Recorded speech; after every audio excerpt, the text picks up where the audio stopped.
Do you really have a how-to problem? Hi, I'm Ed Riggins, but most people just call me Riggo. Welcome back to Thoughts for Thursday.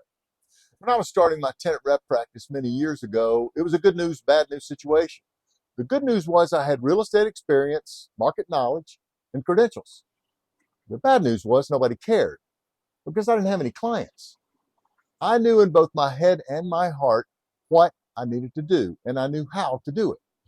I knew I needed to send out some emails and some snail mail in an attempt to introduce myself to the decision makers who could hire me.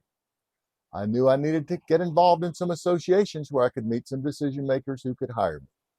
I knew I needed to make some in-person calls in an effort to meet some decision makers who could hire me. I knew how to do all of this. I didn't have a how-to problem. But if I'm honest, I did have a want-to problem. Trying to gain the trust of strangers is hard work involving a lot of rejection. It's just not fun. It's probably why it pays so well if you're willing to develop a talent to do it. Eventually, I followed the path of all who've come before me, and I became successful because I overcame my resistance and did what clearly needed to be done. How about you? What's on your list right now that you just know in your head and your heart you need to do? Do you really need to watch another YouTube on the subject?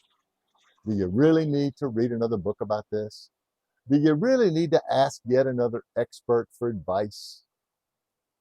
You have a how-to problem? Or is this a want-to problem?